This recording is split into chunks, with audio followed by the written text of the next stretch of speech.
Welcome back to another episode of MotoGP Mac, and today we're going to talk about fuel. Now, we have talked an awful lot about tires, wheels, swing arms, suspensions, aero, forks, riders, engines, etc. But one of the things we haven't actually talked about is fuel. And for 2024, 40% of the fuel's makeup needs to be from non-fossil materials. So with that, there is an interesting makeup, which would be completely a trade secret for all the fuel manufacturers. But I wanted to give some insight into inside in the box what actually happens with the fuel. Now, of course, the mechanics don't just throw an old bunch of fuel into the tank. Everything is done by calculation. But the calculation of fuel is not done in liters, it is done in kilograms. Now, the exact density of each fuel manufacturer's weight per kilo would be, again, a secret. But if you were to go down to your local petrol station and get, say, super unleaded, the fuel density of that is about 0.075 kilos per litre.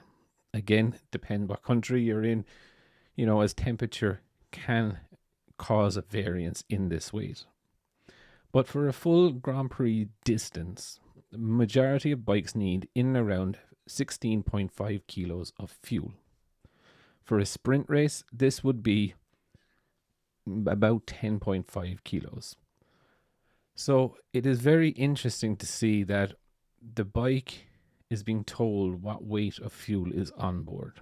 Now, this technology allows good calculations, and by using the weight-based system according to the temperature, etc., it now allows it to be very, very factual and so precise that there is actually no reserves.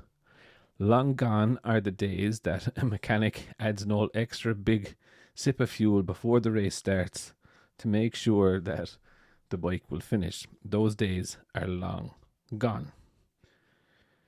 But with this mixture and the preparation and the power unit all talking within the electronics, the bike now knows its weight, it knows how much fuel it has because it knows the weight in the tank, etc. So the bike and the computer's brain can talk to each other, and they can now understand how much power to fuel ratio that they have, therefore helping the rider to manage out his race. So even if he is giving it full throttle and the bike knows, oh shit, we're actually low on fuel, it's not going to give maximum power and open up the taps fully. So I thought it was kind of interesting to see that even behind the technology of, gripping it and ripping it, opening the throttle, the bike is actually telling the rider automatically, you don't have enough fuel for this. We're not going to give you absolutely everything out of the corner. So, it is a little bit of a weird one, but gone are the days that you see a bike running out of fuel during a race. You do tend to see bikes running out of fuel just after they cross the line, which is absolutely perfect. They've run at their lightest and proper way of doing it, and this is also why you see that if there is an aborted start or something like this, the race distance is shortened by 1 lap. And that is so they won't have to bring the bikes in, refuel them up again, and send them on their way. But I would definitely love to know your thoughts. What do you think now that you know a little bit more about the MotoGP fueling system?